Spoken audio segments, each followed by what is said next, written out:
No ink. She stares to the clock. It feels like she's been writing for an eternity. Midnight strikes and 1921 quickly becomes 1922. Ethel is scribbled all over her pages. She can't think of anything else to write but her name. Her body is heavy and dense and her mind is clouded, but she does not want to give up. She utters to herself that she mustn't give up. Ethel crazily begins to run around the small room that is darkly lit by the hue of the rising moon. Franticness fills her manically ill, creative, searching soul as she tears apart her small room in the Prussian town of Gist. Ethel is beyond herself because she has no pen. There's nothing within the confines of her room to write with. She rips apart her room searching for a pen. She knows that she has a pen somewhere, but she can't seem to find it. All of a sudden, a gift occurs. The moment that she's been patiently waiting for, after weeks of structured, productive patience to sitting to painfully write, her creative daemons have finally begun to whisper inside of her ringing ears, one on each side. Their heads are fishbowls filled with a thrashing ocean of thoughts, swaying back and forth as they sit upon Ethel's bony shoulders. They whisper stories, ideas, full outlines of brewing notions that have been constructed within the subconscious confines of her creative mind. Her eyes light and her fingers tingle to the godlike euphoria, but she has no pen. No pen. Ideas crazily flow in her head, but she can't get them out. Moments later, the cobblestone streets echo from Ethel's frantic footsteps. She walks with her two daemons side by side and looks around to the eerie, desolate streets. She looks to a store nearby, but it's closed. This old pen shop seems to have it all. Quills sit in the window taunting her. Entranced, she quickly smashes the window and grabs a quill. She enters into the store and looks around. An ink station is there, but there is no ink. How could a pen store not have ink? Ethel quickly runs out of the store as her daemons follow, their heads now becoming half full. The ocean of ideas are receding and salt-laced dew forms around the edges of the perspirating bowl.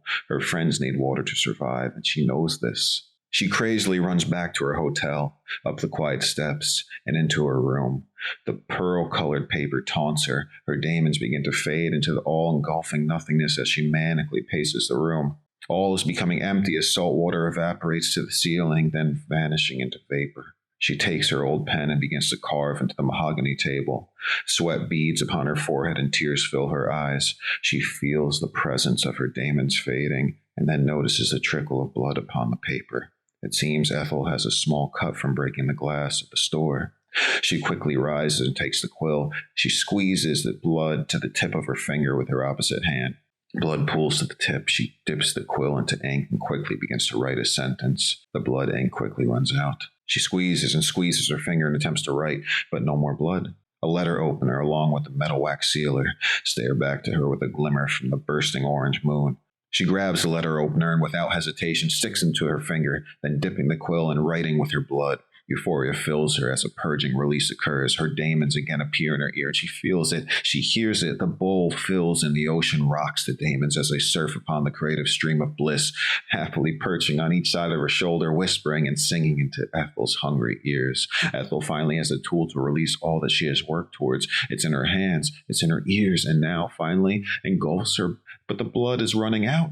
It runs out again and again. She gently slices into her forearm even deeper with the knife, thus dipping into the pool of blood with the quill. Her creative energy won't seem to diminish. She begins to stab other parts of her body in order to quell more blood. Her fingertips are red and raw.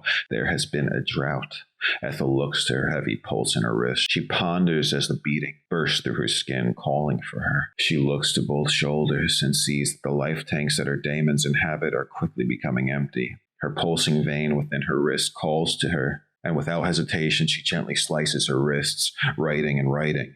Her daemons have now faded, but she has earned this right to create productively, and is now continually giving birth to her own thoughts that are beyond this time. She has become in tune with the universal flow and is absent of any sort of self. She has reached a godlike state of being that is inarticulate by words, but felt within the invisible souls of the all-intuitive artists and spiritualists.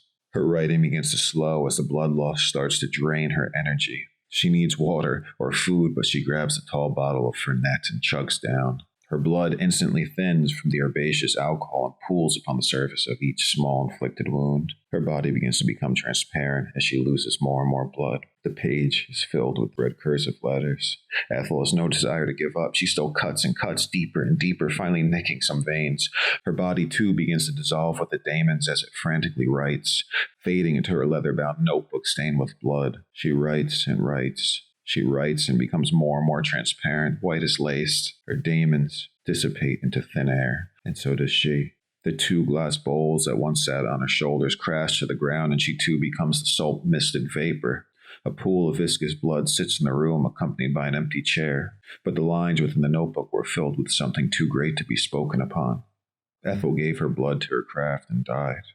In doing so, she lived on eternally in the pages of her work and within the minds of her audience. Her craft gave her immortality, and though it cost her her own life, she courageously put in the work up to death. There were no excuses, and if the ego spoke, she rendered it useless to her creative genius. And little did Ethel know that on the floor underneath her desk, covered with clothes, was a full bottle of black ink. What did she write on that paper? What did she fill up that notebook with? After the frantic scribbling of her name, as if she had been trying to remind herself of who she is, a new passage was started with these words. My words had become a regurgitation to all that I thought I had known until I persisted, until I created my higher self, until they visited all was but a blur, until I saw the light I was writing in a fiery hell, and then I was put under their spell. No ink. Written by Michael Angel Loayza Jr. Thank you for listening.